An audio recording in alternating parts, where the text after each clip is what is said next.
अस्सलाम वालेकुम मेरे समझदार पाकिस्तानियों। मेरा नाम रेहान तारिक है और आप मेरा यूट्यूब चैनल और फेसबुक पेज देख रहे हैं। करोड़ हा दरूद आकाए दो जहां नबी मेहरबान मोहम्मद मुस्तफ़ा सल्लल्लाहु अलैहि वसल्लम पर। इस दुआ और इस उम्मीद के साथ इस व्लॉग का आगाज करते हैं कि अल्लाह रब्बुल इज्जत इस मुल्क के फैसला साजों के दिलों में सादा से पाकिस्तानियों के लिए नरमी पैदा कर दे। मेरे समझदार पाकिस्तानियों, 8 फरवरी की शाम जब बैलेट बॉक्स खुले तो अवाम अपना फैसला सुना चुके थे, लेकिन यह फैसला शायद फैसला साजों को कबूल नहीं था। यही वजह है कि आज 11 फरवरी आन पहुंची है, लेकिन फैसला साज मखमसे का शिकार है। बंद कमरों में इजलास हो रहे हैं। बंद कमरा मीटिंग्स कौन कर रहा है और मुमकिना तौर पर क्या फैसले किए जा रहे हैं, ये सब कुछ आज के इस व्लॉग का हिस्सा होगा। चीफ ने अपने सगे भाई को जितवाने के लिए, ये बड़ी इंटरेस्टिंग स्टोरी है, किस तरह झुरलू फेरा है, तारीखी झुरलू फेरा गया है, ये डिटेल्स आपके सामने रखेंगे। उसके साथ साथ जनरल साहिर शमशाद मिर्जा की अडयाला जेल पहुंचने से मुताल्लिक जो अफवाहें और कयासराइयां थी, उसकी हकीकत भी आज के इस व्लॉग में आपको बताने की कोशिश करेंगे। जिस दिन से मियां नवाज शरीफ साहब क्वारंटीन में गए हैं, वो एक मैसेज देकर गए थे मखलूत हुकूमत से मुताल्लिक, और उसके बाद कुछ लोग खींच खींच कर कुछ आजादों को रायवेंड पहुंचा रहे हैं। और ये कौन रायवेंड पहुंचा रहा है, कौन कौन से आजादों पर कितना प्रेशर डाला जा रहा है, ये कहानी भी आज के इस व्लॉग का हिस्सा होगी। और कुछ मजाया बातें भी, यानी कुछ मजाया नताइज भी हैं, वो भी आपके सामने रखने की कोशिश करेंगे। लेकिन उससे पहले मैं इंतहाई अदब से आपसे रिक्वेस्ट करता हूं कि अगर आपने हमारा चैनल सब्सक्राइब नहीं किया तो चैनल को सब्सक्राइब कर ले। अगर वीडियो पसंद आए तो लाइक और शेयर करना इसलिए जरूरी है कि हमारा मैसेज तक पहुंच जाता है। अगर बेल आइकन प्रेस करेंगे तो ऐसी बहुत सारी वीडियोस की नोटिफिकेशंस बर वक्त आप तक पहुंचते रहेंगे। सबसे पहले तो मेरे समझदार पाकिस्तानियों, जो बंद कमरा इजलास हो रहे हैं, आज ही MQM पाकिस्तान मॉल टाउन पहुंच गई है। यानी वो जो वफ्द जिसमें खालिद मकबूल सिद्दीकी मौजूद है, मुस्तफ़ा कमाल है, कामरान तिसौरी जो गवर्नर सिंध है वो भी मौजूद है, और साथ साथ फारूक सत्तार भी इसी वफ्द का हिस्सा है।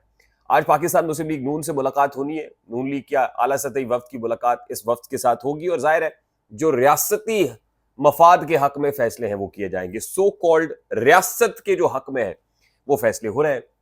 साथ ही आपको बता दूं कि मियां मोहम्मद नवाज शरीफ साहब, जिन्होंने इंतखाबी नताइज वाली रात ये कह दिया था कि मखलूत हुकूमत बनेगी तो वफाक में हुकूमत नहीं बनाएंगे, कैटेगोरिकली मियां नवाज शरीफ साहब ने यह कहा कि भाई हमारे हाथ खड़े हैं, हैंड्स अप, हम सरेंडर करते हैं, अगर मखलूत हुकूमत बनानी है तो ऐसी हुकूमत का हिस्सा हम नहीं बनेंगे। ये मियां नवाज शरीफ साहब का मैसेज था। उसके बाद से तकरीबन 10 ऐसे आजाद उम्मीदवार हैं, नेशनल असम्बली की भी बात कर रहा हूं मैं, 10 नेशनल असम्बली के आजाद उम्मीदवार हैं जिनको कहते हैं ना पंजाबी में तरूके, जिनको खींच के रायवेंड पहुंचाने का सिलसिला जारी है। और इनमें से एक तो आपने वीडियो देख ली, NA 189 है, 189, सरदार शमशेर खान है जनाब, उनका वीडियो मैसेज भी आ गया और उनका कि रियासती मफाद के हक में, जो रियासत के हक में है, हमने अपने दोस्तों से मुशावरत के बाद यह फैसला किया है, हम पाकिस्तान मुस्लिम लीग नून को ज्वाइन करेंगे। अब तो ये वीडियो भी सामने आ गई है। मैं आपको बता रहा हूं कि 10 के करीब ऐसे नेशनल असम्बली के जो इंडिपेंडेंट कैंडिडेट्स हैं उनके ऊपर इतना प्रेशर डाला जा रहा है। और प्रेशर क्या होता है, जाहिर है उनकी फैमिली से मुताल्लिक, बच्चों से मुताल्लिक क्या कुछ होता है, शायद आप इस बात का अंदाजा नहीं कर सकते हैं। उसके बाद सियालकोट और पसरूर से कुछ प्रोविंशियल असम्बलीज के, प्रोविंशियल कॉन्स्टिट्यूएंसीज के कुछ ऐसे कैंडिडेट्स हैं जो पाकिस्तान मुस्लिम लीग नून में शमूलियत का दावा कर रहा है।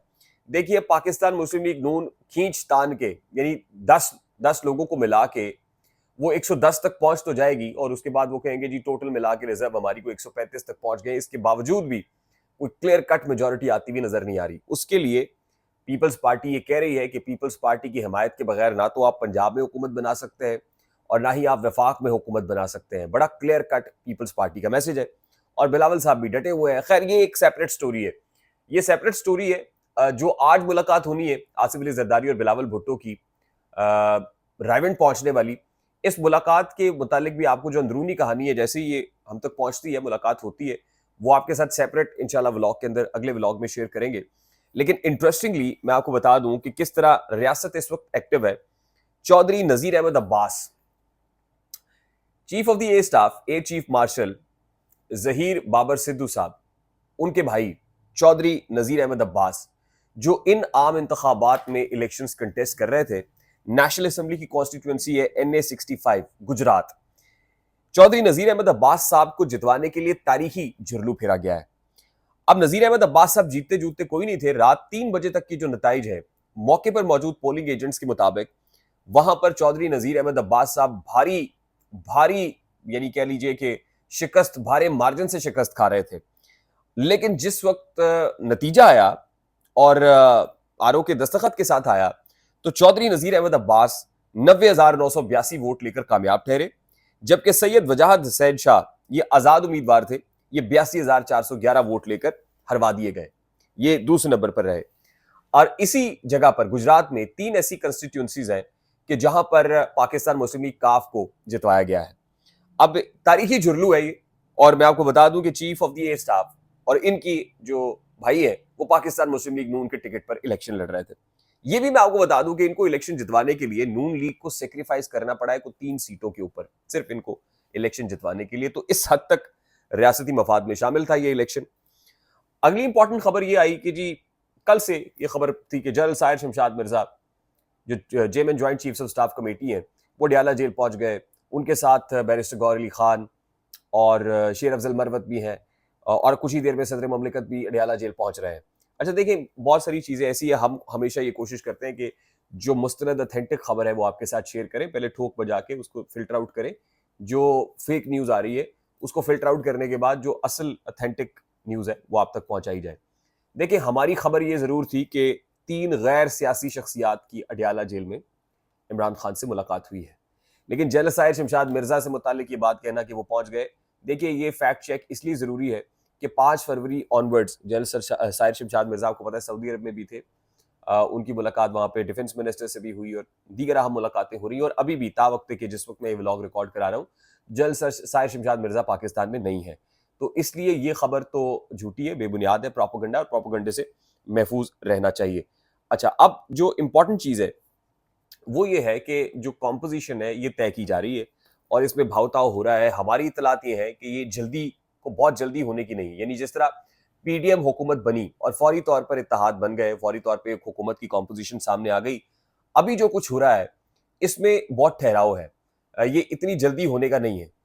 हमने आपके सामने 3 फार्मूलाज गुज़श्ता रात के व्लॉग में रखे थे, जिसमें आपको हम बताया था कि फार्मूला 1 के मुताबिक क्या हो सकता है, मरकज में कौन हो सकता है, पंजाब की वजारत आला किसके पास होगी, फार्मूला 2 में भी मरकज और पंजाब की, और फिर बलोचिस्तान में भी बनने वाली जो हुकूमत है वो इंतहाई अहम है, क्योंकि आसिफ अली जरदारी साहब ये कह रहे हैं कि बलोचिस्तान में उन्हें हुकूमत बनानी दे और वो बनाने की पोजीशन में है। मखलूत हुकूमत आसिफ अली जरदारी बनाने जा रहे हैं। सिंध में पाकिस्तान पीपल्स पार्टी हुकूमत बनाने जा रही है, पंजाब में भी वो कह रहे हैं हमारी नुमाइंदगी, और पीपल्स पार्टी ये कह रही है कि पीपल्स पार्टी वो जमात है जिसकी इस वक्त चारों सूबों के अंदर नुमाइंदगी मौजूद है। इस वक्त चारों सूबों की नुमाइंदा जमात पीपल्स पार्टी, आपको याद होगा ना कि वो एक नारा उठता था कि चारों सूबों की जंजीर बेनजीर बेनजीर, तो अब बिलावल ये कह रहे हैं कि चारों सूबों की जंजीर पीपल्स पार्टी बनी हुई है, इसलिए पीपल्स पार्टी का हक है कि उसको वफाक में हुकूमत बनानी दी जाए।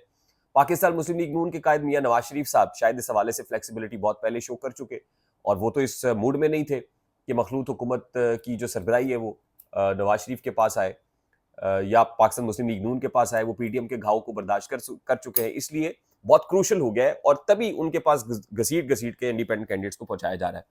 इस वक्त नून लीग के सबर का पैमाना भी लबरेज है, और नून लीग की जानिब से अपने एक्स के ऊपर, एक्स हैंडल के ऊपर, ट्विटर पे, सोशल मीडिया के ऊपर मीडिया के लोगों से बहुत शिकवा किया जा रहा है कि मीडिया में इमरानी फितना बैठा हुआ है, अभी भी कुछ लोग ऐसे बैठे हुए, इनके सबर का पैमाना। आज तो राना सनाउल्लाह साहब ने जो है वो 295 वाला जो सॉन्ग है सिद्धू मूसे वाले का, वो तक शेयर कर दिया।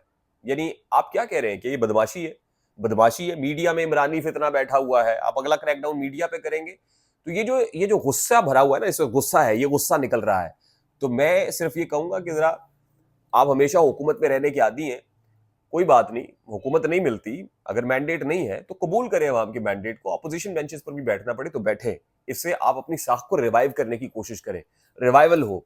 अब वो जदीद खतूत पर अपने आप को इस्तवार करें, 80-90 की दहाई की सियासत से निकले। ये मेरा बड़ा मुखलिसाना मशवरा है।